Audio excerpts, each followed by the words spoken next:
Vamos a la lectura de la Biblia, primer libro de Samuel, capítulo 16. Capítulo 16, versículo 1 en adelante. Dijo Jehová a Samuel: ¿hasta cuándo llorarás a Saúl, habiéndolo yo desechado para que no reine sobre Israel? Llena tu cuerno de aceite y ven. Te enviaré a Isaí de Belén. ¿A Isaí de quién? O sea, que vivía en Belén. Porque de sus hijos me he provisto de rey. Y dijo Samuel: ¿cómo iré? Si Saúl lo supiera, me mataría. Jehová respondió: toma consigo una becerra de la vacada y di: a ofrecer sacrificio a Jehová he venido. Y llama a Isaí al sacrificio, y yo te enseñaré lo que has de hacer, y me ungirás al que yo te dijere. Hizo pues Samuel como lo dijo Jehová, y luego que él llegó a Belén, los ancianos de la ciudad salieron a recibirle con miedo.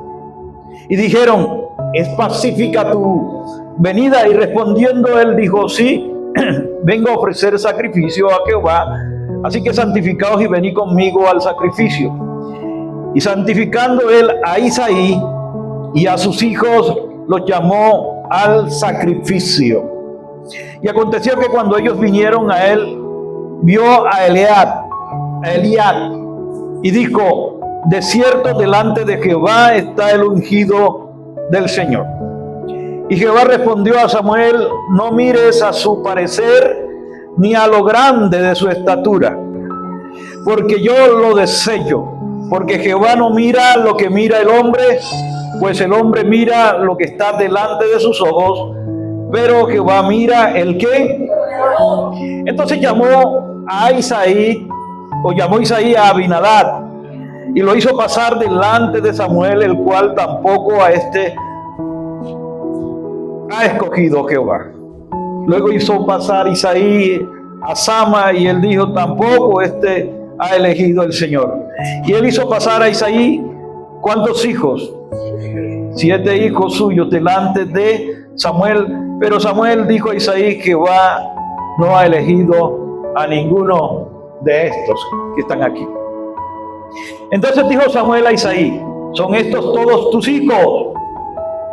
Y él respondió: queda aún el menor, que apacienta las ovejas. Y dijo Samuel a Isaí: envía por él, porque no nos sentaremos a la mesa hasta que él venga aquí. Envió pues por él y le hizo entrar, y era rubio, hermoso de ojos y de buen parecer. ¿Cómo es? Entonces Jehová dijo: levántate y úngelo, porque este es. Diga conmigo: este es. Y Samuel tomó el cuerno del aceite y lo ungió en medio de sus hermanos. Y desde aquel día en adelante el espíritu de Jehová vino sobre David. Se levantó luego Samuel y se volvió a Ramá, y el espíritu de Jehová se apartó de Saúl. Y le atormentaba un espíritu malo de parte de Jehová. Y los criados de Saúl le dijeron: he aquí, ahora un espíritu malo de parte de Dios te atormenta. Diga pues nuestro Señor a tus siervos que están delante de ti, que busquen a alguno que sepa tocar el arpa, para que cuando esté sobre ti el espíritu malo de parte de Dios, él toque con su mano y tengas alivio. Y Saúl respondió a sus criados: buscadme pues ahora alguno que toque bien y traédmelo. Entonces uno de los criados respondió diciendo: he aquí, yo he visto a un hijo de Isaí de Belén, que sabe tocar y es valiente y vigoroso y hombre de guerra, prudente en sus palabras y hermoso, y Jehová está con él. Y Saúl envió mensajeros a Isaí diciendo: envíame a David tu hijo, el que está con las ovejas. Y tomó Isaí un asno cargado de pan, y una vasija de vino y un cabrito, y lo envió a Saúl por medio de David, su hijo. Y viniendo David a Saúl, estuvo delante de él, y él lo amó mucho, y le hizo paje de armas. Esto de paje de armas es el que le carga la maleta al rey, las armas y eso. Y Saúl le envió a decir a Isaí: yo te ruego que esté David conmigo, pues ha hallado gracia a mis ojos. Versículo 23, y terminamos la lectura aquí. Y cuando el espíritu malo de parte de Dios venía sobre Saúl, David tomaba el arpa y tocaba con su mano, y Saúl tenía alivio y estaba mejor, y el espíritu malo se apartaba de él.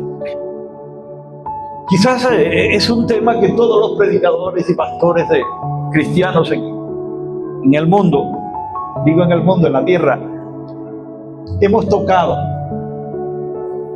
Pero cada enseñanza, cada pasaje es una cantera inagotable que hay en la Biblia. Y el Espíritu Santo renueva nuestro entendimiento con este tipo de enseñanzas. Y nos hace recorderis, porque la tendencia de nosotros los seres humanos es olvidarnos de las cosas. Por eso es bueno repasar y leer. Y repasar y leer. Y por eso es bueno pedirle, quizás ustedes han escuchado mis oraciones últimas, que en el archivo de nuestro cerebro, sí, porque a veces las neuronas se van desgastando, pues pedirle al Espíritu Santo que nos ayude a recordar que eso se vaya enganchando. Alguien me enseñaba hace mucho que nuestro cerebro, mucho tiempo, que nuestro cerebro tiene esos archivos, esos archivadores ahí para colgar todo lo que hemos aprendido. Y que en el momento de necesitarlo nosotros escarbamos y vamos a esos archivos y recordamos. Pero se hace necesario obtenerlo, aprenderlo, escribirlo, retenerlo. Y el Espíritu Santo se encargará de lo demás. Amén. Y se me viene a la mente también cuando los padres de familia vienen aquí ya para los exámenes del IFES o de otro tipo de exámenes, están en exámenes parciales, lo que sea. Ay, pastor, hermanos, yo pido oración por mi hijo, por mis hijas, para que él pase bien en los exámenes. Pues déjame decirte, mamá o papá, o estudiante de universidad, lo que tú se estudie, que sí, el Espíritu Santo ayuda a recordar lo que tú estudias, lo que tú anotas y lo que tú lees, porque se nos olvidará, pero tú hiciste el interés de leerlo y el Espíritu Santo cuando fuera el momento te lo va a recordar. No es por ósmosis que te va a entrar todo y el Espíritu por tu linda cara. Eso es patrocinar, ¿qué? Pereza.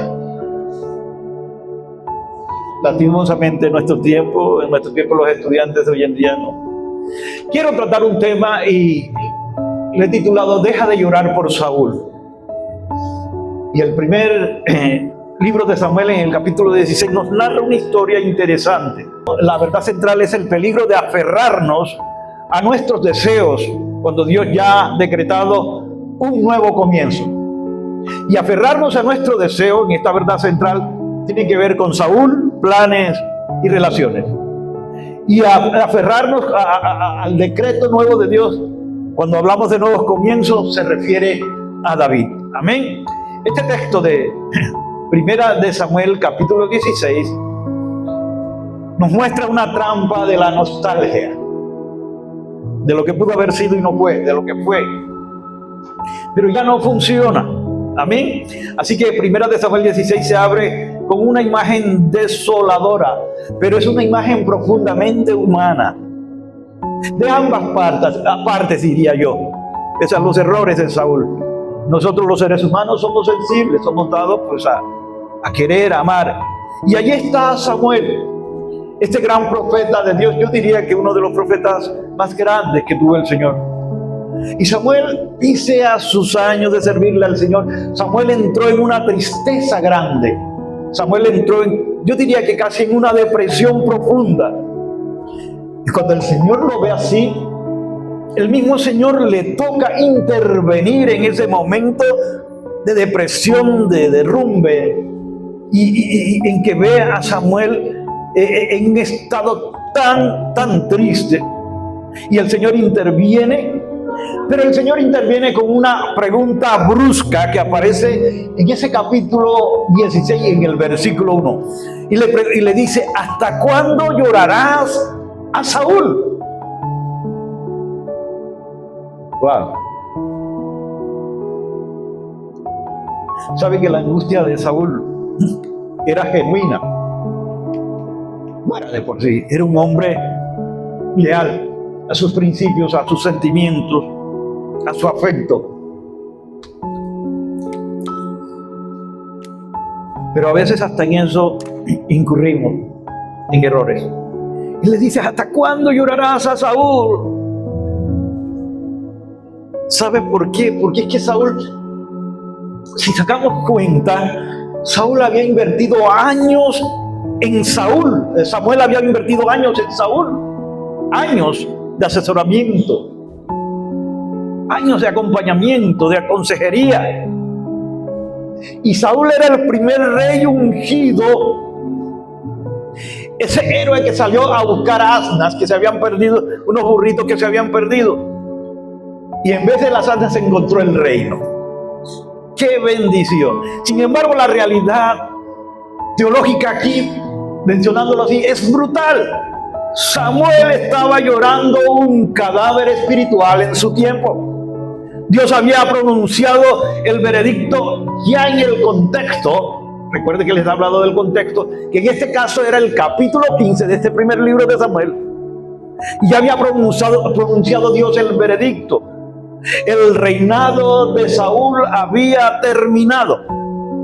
Ya esto era un imposible. Alguien, yo creo que ¿quién de ustedes no ha escuchado esto? Fue catalogado como el mejor compositor de Hispanoamérica.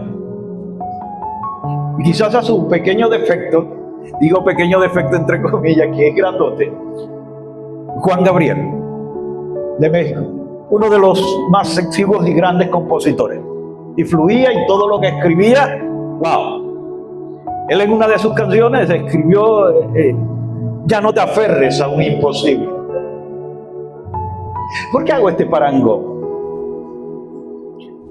Porque esta canción mundana tiene un sentido práctico. Pero también podemos mirar que el creyente va un paso más allá. Y no se trata aquí solamente de hacerse daño, sino de no robarle la gloria a Dios. E insistir en algo que ya pasó, e insistir en un pasado el que ya está clausurado. Y esto estaba pasando aquí en la vida de Samuel. Estoy hablando del profeta. ¿Dónde vivía el profeta? El profeta vivía en Ramá, altura. Muchos cristianos viven en Ramá, en lugar de altura. Pero también es un lugar de estancamiento. Y en ese momento el profeta Samuel estaba viviendo un lugar de estancamiento, lamentando lo que fue o lo que pudo haber sido, mientras Dios está en Belén. ¿Qué vamos a hacer en esta mañana? Vamos a examinar 3 ítems, vamos a examinar 3 puntos, vamos a movernos en 3 movimientos, valga la redundancia. 3 tareas donde nos aferramos, según la palabra, a lo imposible. Tiene que ver con nosotros mismos, con nuestro propio ego, demostrando que la verdadera bendición no está en restaurar lo pasado. La verdadera bendición es en alinearlos con la obra futura de Dios en la iglesia, en nuestras vidas. Así que comencemos en esta mañana este viaje por este pasaje. Número 1, aferrados a una relación imposible. ¿Qué estaba sucediendo aquí? Sencillamente, Samuel estaba cometiendo un error. ¿Cuál era el error? Estaba reteniendo a Saúl. Error que nosotros podemos cometer. nos aferramos a retener a nuestro Saúl. El primer gran imposible a que nos aferramos es el vínculo contaminado. Samuel amaba a Saúl. Era genuino su cariño, su amor. Pero Saúl representaba un pacto roto, lastimosamente. Así como Dios le dijo a Samuel que dejara de llorar por el rey Saúl, el rey desechado, muchos de nosotros necesitamos oír que dejen de llorar por relaciones que Dios ya ha desechado. Y en 1 Samuel capítulo 15, los versículos 24 al 31, podemos tal vez mirar un espejismo de la restauración sin arrepentimiento. Dice en la Biblia que Saúl dijo a Samuel: yo he pecado, pues he quebrantado los mandamientos de Jehová y tus palabras, porque temía al pueblo y consentía la voz de ellos. Perdona pues ahora mi pecado. Recuerde que estoy leyendo el contexto, el 15. Y vuelve conmigo para que adore a Jehová. Y ahí hay una serie de narraciones con relación al contexto y el por qué en el 16 sucedió lo que sucedió. Yo creo que la Biblia aquí nos muestra que es cruel aferrarse a una relación cuando la otra persona no cambia. Nosotros, con la salvedad, no podemos cambiar a nadie. Ese cuento de que yo lo cambio, cambia, no. Primero hay que cambiar nosotros. Yo por eso no le digo a nadie en cambia, porque sé que primero tengo que cambiar yo. Amén. Y a veces insistimos, que no serán si yo debo cambiar. Y es preferible no incurrir en ese error de decir cambia, porque yo tengo que escudriñarme y decir, a lo mejor soy yo que debo cambiar. Y no me gusta estar pidiendo perdón constantemente, porque se vuelve eso como muy baladí, se vuelve liviano, se desvaloriza esa palabra. Mejor guardo silencio y dejo que las cosas transcurran. Entonces, aquí había otra cosa. Saúl se arrepintió, entre comillas, superficialmente, solo para mantener su estatus, pero Dios vio su corazón orgulloso. El error de Saúl en el capítulo 15 era que había tomado el lugar de Samuel, de hacer el sacrificio, de hacer algo que no le competía, porque ya venía cojeando. Así que aferrarse a una persona que dice creer en Dios, pero abiertamente construye sobre la arena, es un problema. Así como Samuel dejó de ver a Saúl hasta el día de su muerte, capítulo 15, versículo 35. A veces la acción más amorosa es soltar.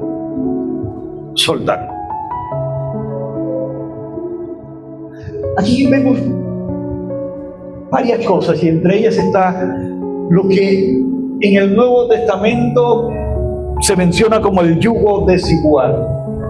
Según a los Corintios, y el yugo desigual es una fuente de naufragio. Según a los Corintios, capítulo 6, versículo 14, dice: no os unáis en yugo desigual con los incrédulos, porque ¿qué compañerismo tiene la justicia con la injusticia? ¿Y qué comunión tiene la luz con las tinieblas? ¿Y qué concordia tiene Cristo con Belial? ¿O qué parte el creyente con quién? Con el incrédulo. Y estamos metidos en este marasmo en la iglesia. Y nos movemos de aquí a allá en esta misma situación. Pero la Biblia me habla que el yugo desigual es una fuente de fracaso, de naufragio, de debacle.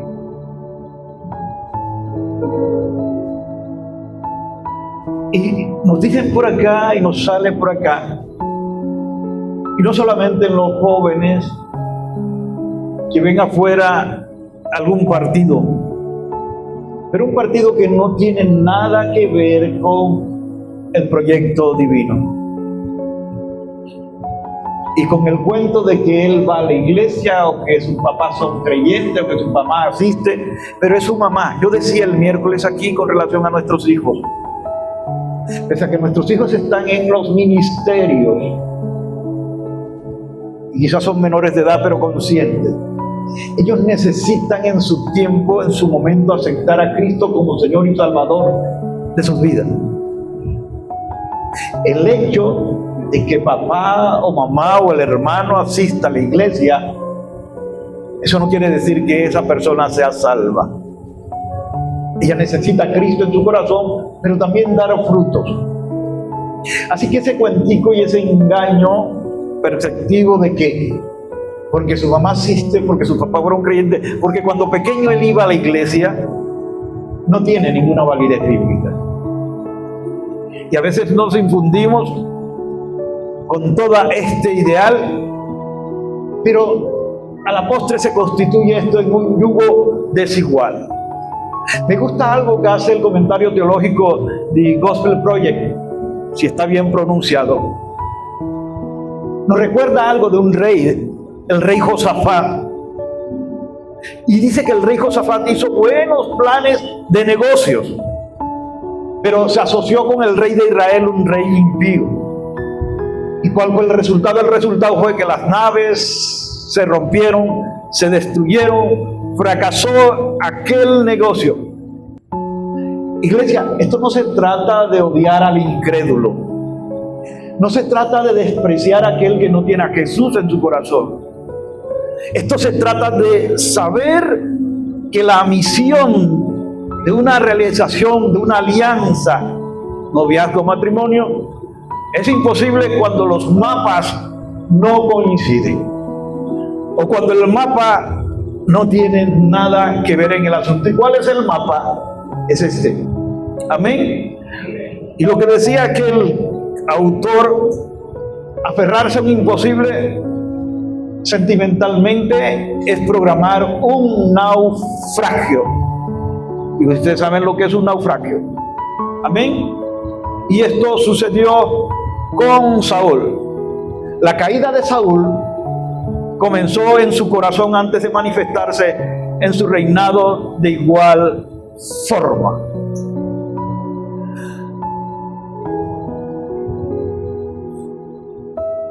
Se me ocurre algo. Se me ocurre hablar de el síndrome de el ídolo de yo te necesito.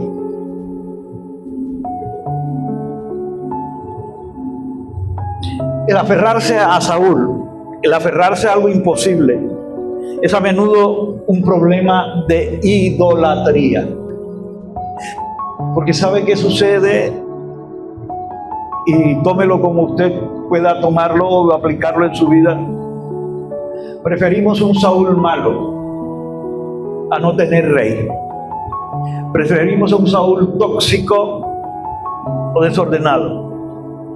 Ahora, Ageo 13:4 me dice que es honroso el matrimonio. Pero también quiero decirle algo. La soledad también es un regalo de Dios. ¿Sabía eso? Sabiéndolo manejar. ¿Por qué? Porque no debemos aferrarnos a alguien para llenar un vacío que solo el Espíritu Santo puede llenar en nuestra vida. ¿Me explico? Entonces pensemos en todo esto. Y número 2, aferrarnos a proyectos y metas imposibles. A veces construimos nuestras naves para viajar a Tarsis, hacia Tarsis. Este segundo punto trata sobre los planes, esos planes que no cuentan con el cielo. En Segunda de Crónicas, en el capítulo 20, versículo 37, para ser resumido, Dios hace algo. Dios destruye las naves del rey Josafat, el rey de Judá, que se llamaba Josafat en ese entonces, Porque el rey Josafat se asoció con el rey de Israel, el rey Ocosías. Ahora la pregunta que puede surgir por allí, muy inteligente, es: ¿y acaso los dos no eran del mismo pueblo de Israel? ¿No eran judíos ambos? Pues sí eran judíos ambos.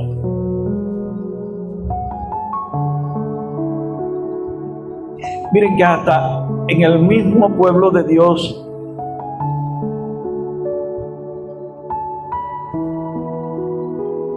puede ocurrir que hay yugo desigual. Aún entre la misma familia hay yugo desigual. Por ejemplo, si yo pertenezco a una familia grande, tengo primos, pero esos primos viven con otro ideal. Yo tengo temor de la palabra de Dios, así sea adulto. No hay una concordancia entre su pensamiento y su modus vivendi con mi vida cristiana.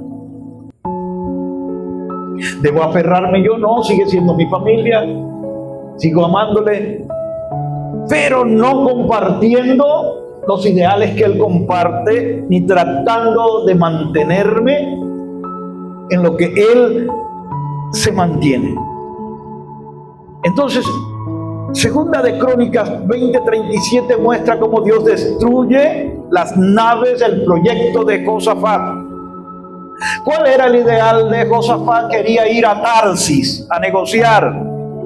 Tarsis era un lugar muy movido, un puerto muy movido, donde había mucho comercio y se movía mucho el dinero. Los expertos, los comentaristas sugieren que Tarsis representa el comercio mundano, que Tarsis representa la seguridad propia. Y lo que vemos aquí, lo que trata de enseñarnos la palabra en este caso, que aferrarnos, escúchame bien, que aferrarnos a un proyecto que Dios no bendicó es remar contra la corriente divina. Te lo repito, aferrarnos a un proyecto que Dios no bendijo es remar contra la corriente divina.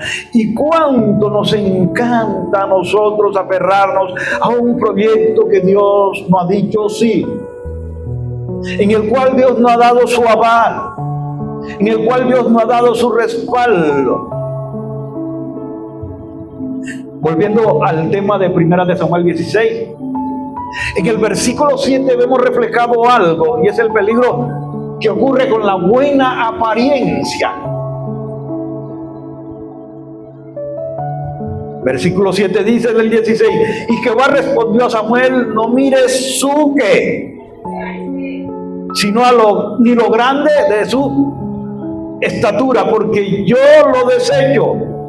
Porque Jehová no mira lo que mira el hombre, pues el hombre mira lo que está delante de sus ojos, pero Jehová mira ¿qué? Los de dentro. Tenía un amigo en mi época de joven soltero. Había entablado una relación con una muchacha, con una chica muy, bueno, no era buena, era simpática la chica. Era muy simpática. Y tuvieron amores y todo lo demás. Puedo contar esto porque era cuando yo era joven. Ahora soy más joven. Y el chico fue descubriendo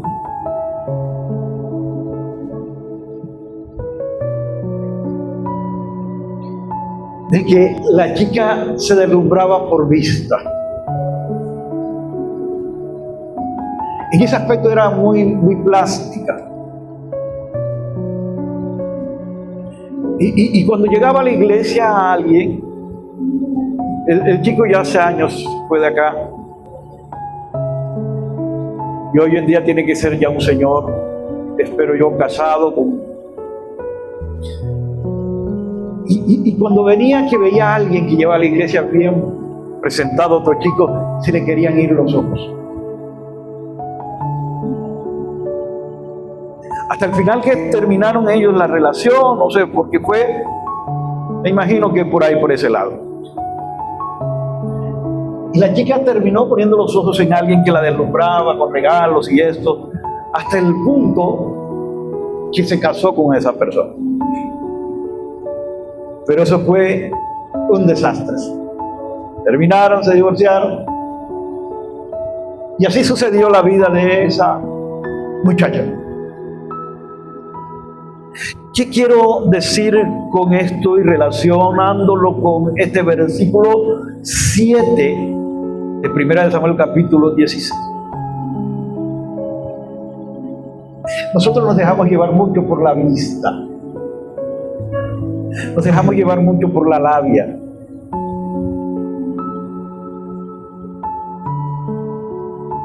Por las apariencias. Por tantas cosas. Cuando Samuel llegó a la casa de Isaí, Isaí era el papá de David. Pero cuando Samuel llegó, el profeta Samuel llegó a la casa de Isaí, de repente el que aparece acompañando en primera plana es su hijo mayor, Eliab. Pero cuando Samuel vio a este muchacho grande, corpulento, buena talla, bien parecido, dijo: este es, este es, de seguro aquí ya no tengo ya, le echo como decimos por acá, le echo el machetazo y listo. ¿Por qué digo esto?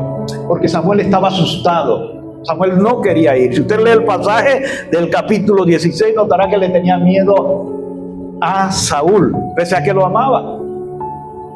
Porque en ese entonces era una deslealtad, un ir a otro siendo alguien rey.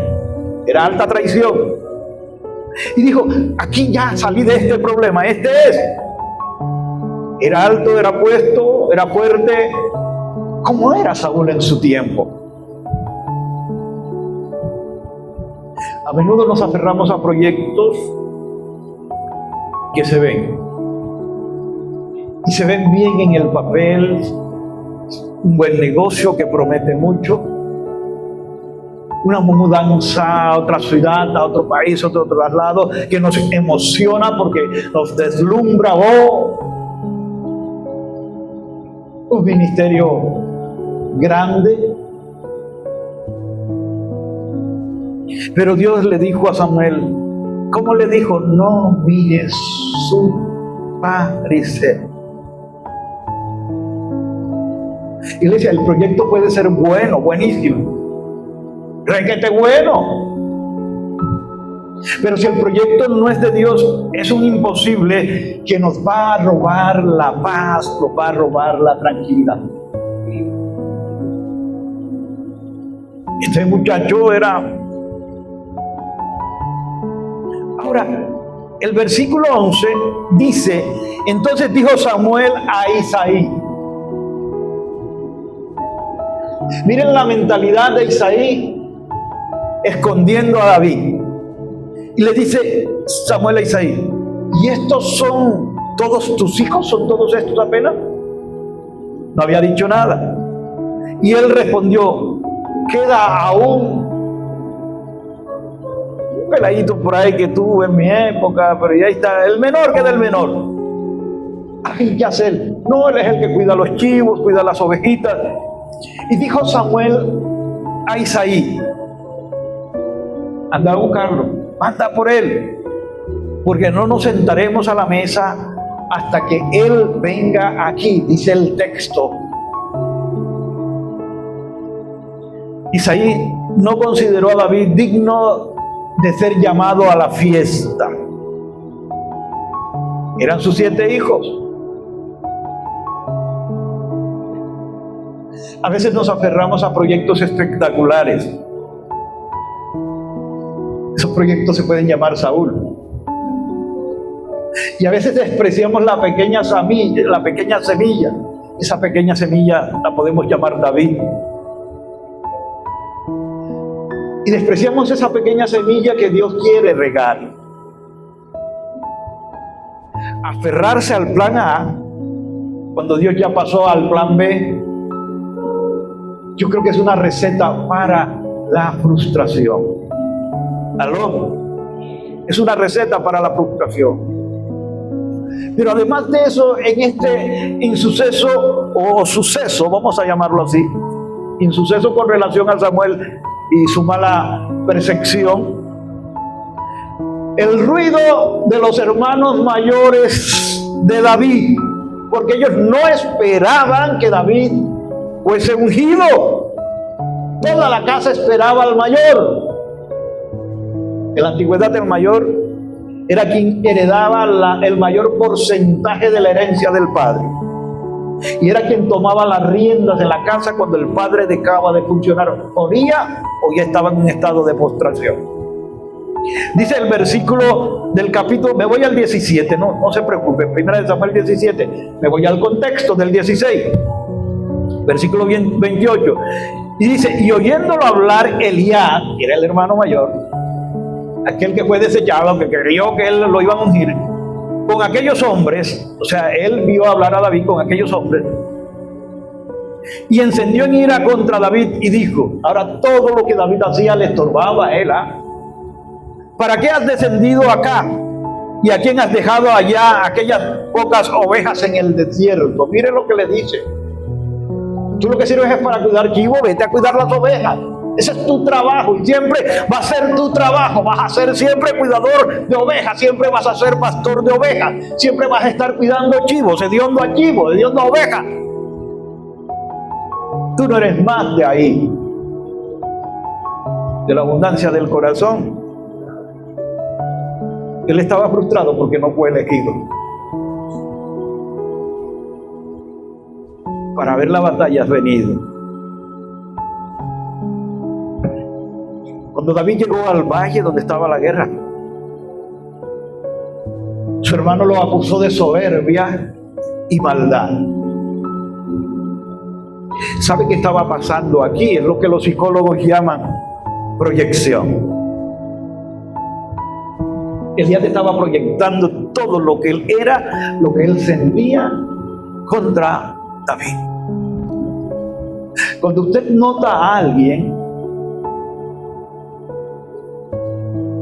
que comienza a colocarle sobrenombre, lo que uno le llama sobrenombre a otros o a otro, y se vuelve recurrente en eso,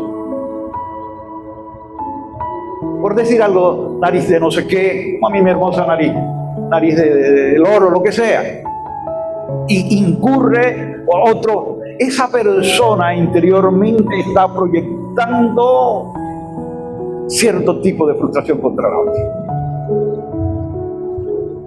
Y eso era lo que estaba pasando con Elías, el hijo mayor de Isaí. Esa soberbia le estaba depositando en el pobre David, porque estaba haciendo proyección el señor Eliab.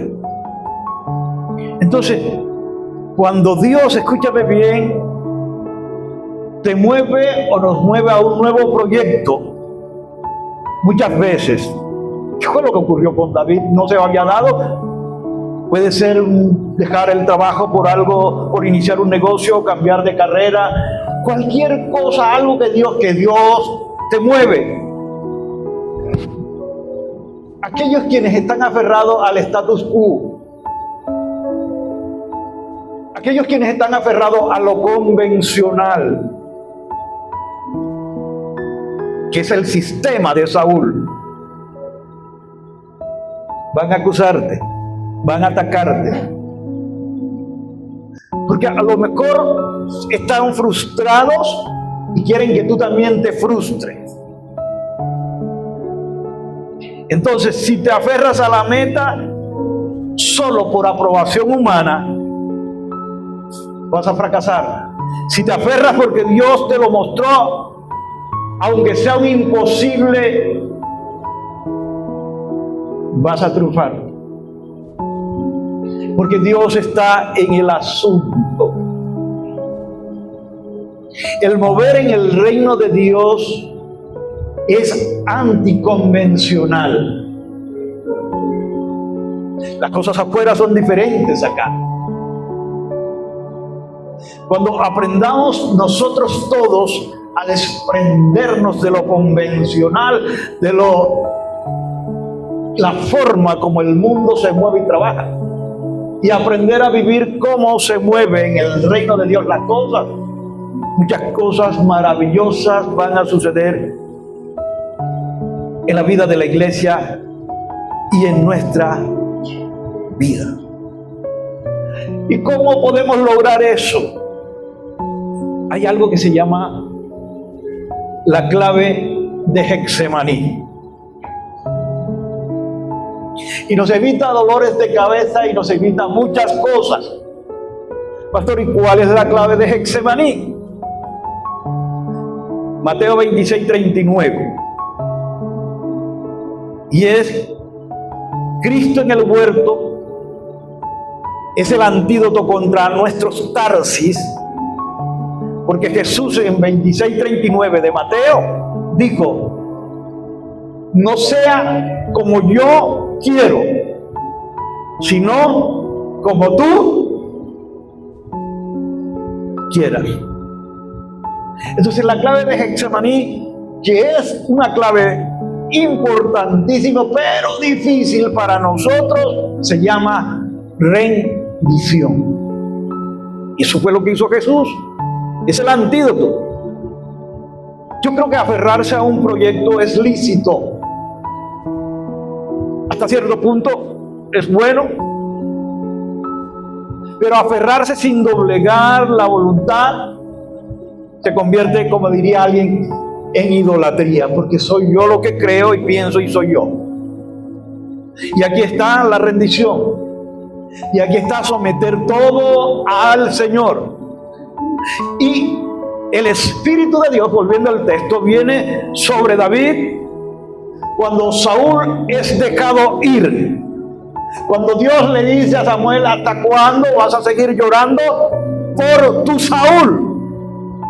Y entonces viene el Espíritu fresco sobre David y Saúl es echado a un lado por parte de Samuel, la comprensión, y la unción fresca lleva cuando soltamos a veces nuestros Tarsis, nuestro puerto de comercio, nuestro mover particular, y así muestra la palabra la clave del Getsemaní para la iglesia y para nosotros, aunque es muy difícil, vuelvo y repito, aceptarlo.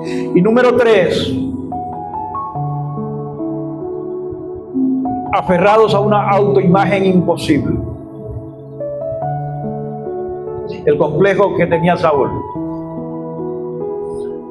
Miren, yo creo que este es un tercer punto de buen cimiento, un tercer punto profundo. Aferrarnos a quienes creemos que somos o deberíamos ser.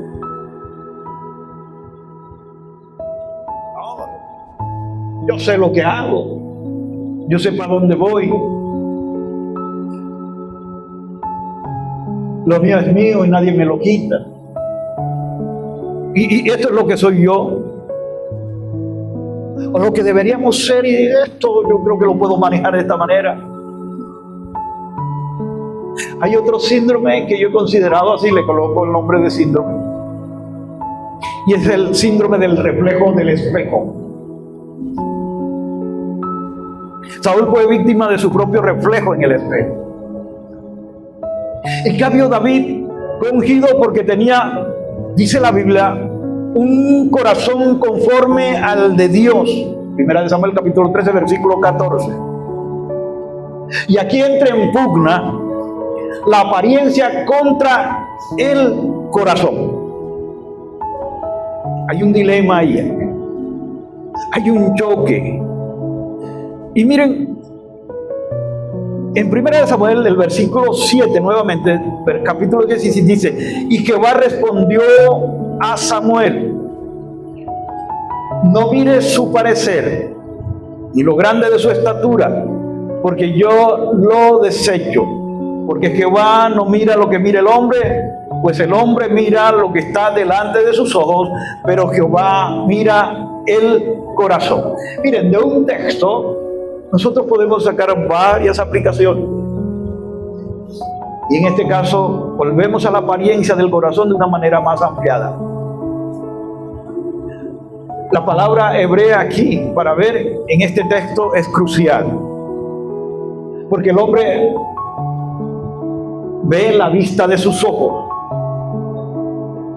pero Dios ve el corazón. Aquí juega la palabra levat en hebreo, y cuando se refiere a esto del corazón, se está refiriendo a que Dios, por decirlo así, Dios ve las entrañas, Dios ve la mente, Dios ve la voluntad, lo más intrínseco que hay en nuestro ser.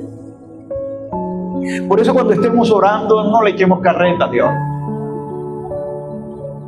Por eso cuando estemos en intimidad con Dios, no se ponga a echarle paja a Dios. Dios sabe lo que somos. Dígale lo que pasa y lo que es. Y Él nos sigue amando. Lo que a Él le molesta es no decirle, aunque Él lo sabe, lo que en realidad nosotros somos. Tuve una experiencia con alguien hace mucho.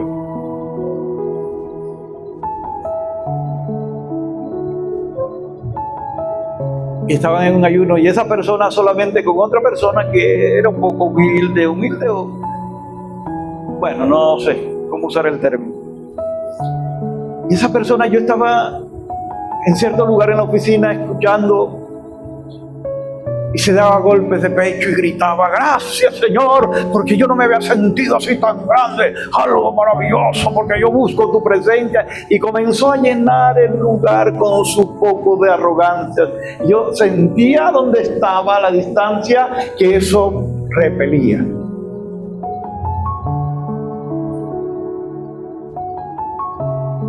¿Qué estaba sucediendo allí?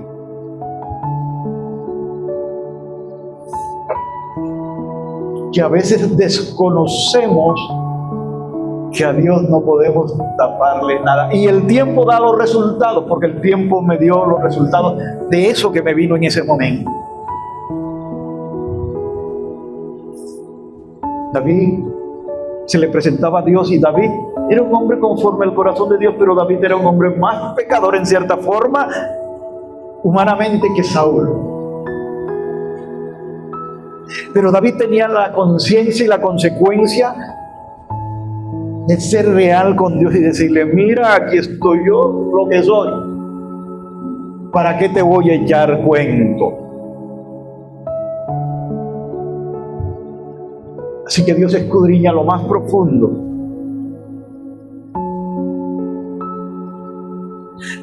¿A qué imposible nos aferramos nosotros? A la imagen de que nuestra valía depende de nuestra estatura, de nuestro currículum vitae o nuestro pasado. Si Dios usó o usa a un pastorcillo rubio bien parecido, aquí entramos a la contradicción con lo secular. Por ahí vi una serie donde presentaban a David todo embutido y negrito, y la Biblia me relata que David era rubio y de hermoso, así rubio como yo y de hermoso parecer como yo.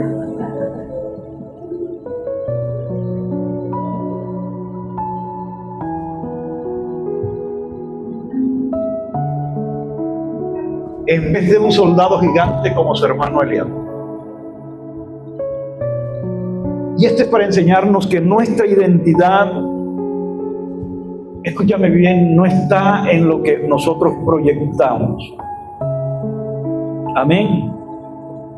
Sino en la gracia inmerecida que derrama el Señor sobre nuestras vidas. ¿Cuántos le dan la gloria al Rey de Reyes? Gracia inmerecida. ¿Se merecía David eso?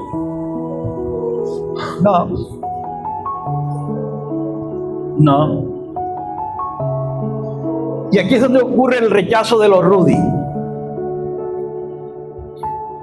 ¿Sabe usted cuál es el rechazo de los Rudy? De los rudimentarios.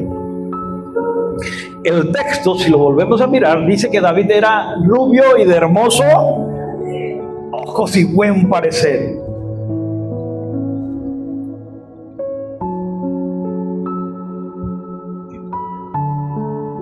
El concepto que se tenía antes, hace 40 años, era que Dios usaba, era aquel que salía de la droga, aquel que había metido buena marihuana, aquel que había sido delincuente porque tenía un testimonio que dar, aquel que había robado, matado, etcétera, etcétera.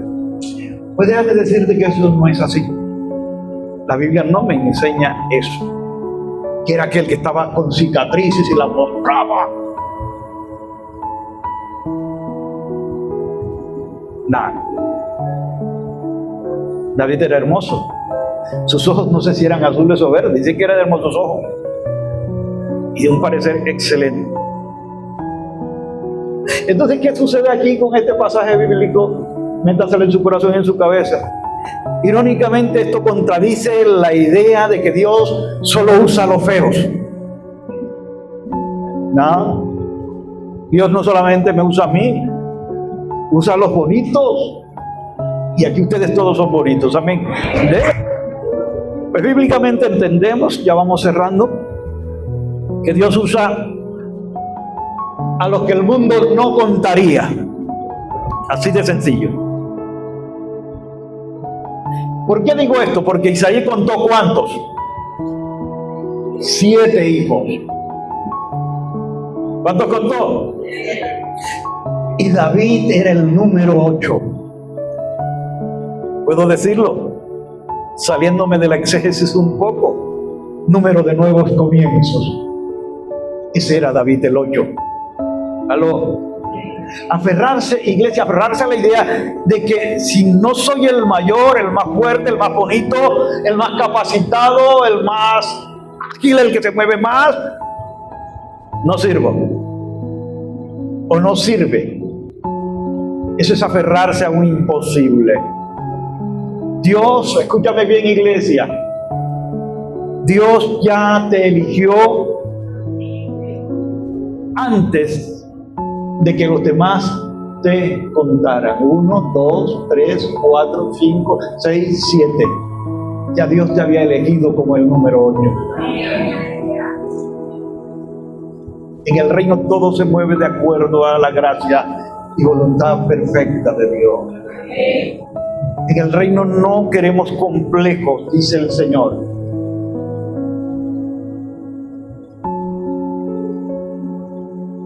¿Qué hace Samuel? En el versículo 13 dice, y Samuel tomó el cuerno del aceite y ungió en medio de sus hermanos, Y desde aquel día ungió a David en medio de sus hermanos. Y desde aquel día en adelante, mire lo que dice el texto, el Espíritu de Jehová vino ¿sobre quién? Sobre David. Y se levantó Samuel y se volvió ¿a dónde? Diga conmigo, Ramá. ¿De dónde salió Samuel? ¿Dónde vivía David? En Belén. Aquí hay una unción privada. Y hay una contradicción entre la unción privada de David y la confirmación pública que hicieron después con Saúl, lo que él quería. Podamos dar una explicación exegética aquí, una aclaración aquí. David fue ungido en secreto, un secretico entre sus hermanos, no en el trono. El texto dice que Saúl lo ungió y luego, punto suspensivo, David, escúchame bien, David volvió a cuidar chivos y ovejas.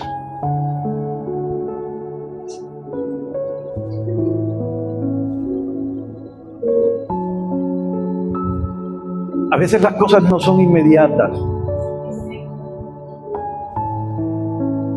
A lo mejor alguien en este momento, está aquí, tengo un llamado del Señor, pero a lo mejor todavía no es el tiempo. A lo mejor hay que seguir cuidando las ovejas.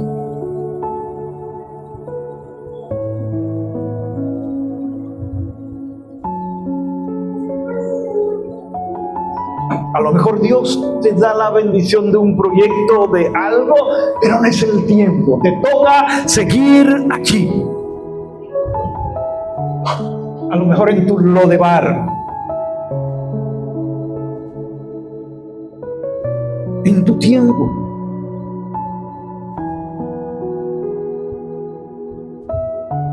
A lo mejor a algunos les gusta estar aquí, porque yo sé que a algunos les gusta estar aquí. Y si les dice para que sea ujiero o sea consolidado, no. Voy a hablar con Nile, voy a hablar para practicar, para ver cómo está mi voz.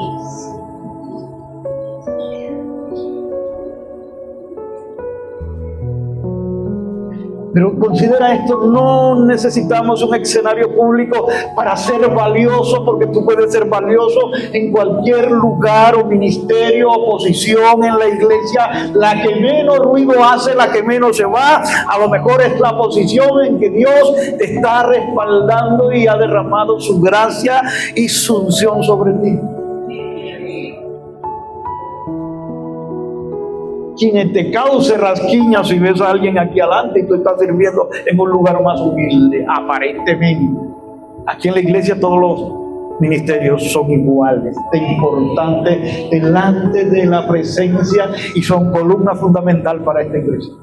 Si no lo sabías, es tan importante el que se para ya con denuedo interés a cuidar la puerta, o a cuidar los carros, o a vigilar la entrada, como el que toma el micrófono aquí y se pone a cantar. Así que no es necesario un escenario público para ser valioso. Aferrarse a la necesidad de validación inmediata es un imposible. ¿Por qué? Porque a lo mejor Dios nos está preparando en el campo de lo ordinario para lo extraordinario. Así como hizo con David. David no salió para el trono. David no salió a tomar el mando enseguida. David salió a cuidar sus ovejas de siempre. En el versículo 14 del 16 dice: y el espíritu de Jehová se apartó de Saúl, y le atormentaba un espíritu malo de parte de Jehová. Aquí había que dejar que el espíritu malo se fuera. Cuando David fue ungido, el espíritu de Jehová dejó a Saúl. ¿Me estás escuchando? Y entonces vino un espíritu malo y lo atormentó. Es un cuadro triste. Si nos aferramos a un título, si nos aferramos a un rol que Dios ya nos quitó, como Saúl se aferró a su corona, a su trono, nuestra vida se va a llenar de amargura. Nuestra vida se va a llenar de celos. Nuestra vida se va a llenar de espiritismo, porque la vida de Saúl terminó con eso, consultando a un espiritista, a una bruja. El único antídoto para el alma que se aferra a un imposible es dejar que David, el tipo de Cristo, toque el arpa, es decir, adorar a Dios y reconocer que su voluntad en nuestra vida es suficiente, hermanos, hermanas. Samuel tuvo que dejar de llorar por Saúl para poder ungir a David. Mientras tú tengas una mano llena de lágrimas por el pasado, haz tu mano así. No tendrás una mano libre para recibir el aceite del futuro. La canción que yo le decía dice: no te aferres a mi imposible. Pues la Biblia dice con relación a eso: olvidándote ciertamente lo que queda atrás, yo me extiendo a lo que está delante, dice Filipenses capítulo 3, versículo 13. Diariamente, continuamente, porque se nos olvida. Yo creo que debemos examinar reflexivamente en la quietud solo donde estemos nuestro corazón. A veces con esa relación estás llorando por un Saúl por una persona, por un recuerdo que Dios ya desechó. Con relación a los proyectos, estás insistiendo en ir a Tarsis, a tu Tarsis personal, aunque las naves ya están rotas. Estás despreciando tú a David, a tu David interior, creyendo que eres demasiado pequeño para que Dios te use. No. Yo creo que no debemos mirar más lo que Dios ya no mira. ¿Sabes por qué? Porque Dios ya no está más en el pasado. Dios se ha movido a Belén. Aló. Yo creo que es tiempo de levantarnos, tomar el cuerno de aceite, la autoridad que hay en Cristo Jesús en tu vida, y ve y unge el nuevo propósito de Dios que tiene para tu vida. Aló.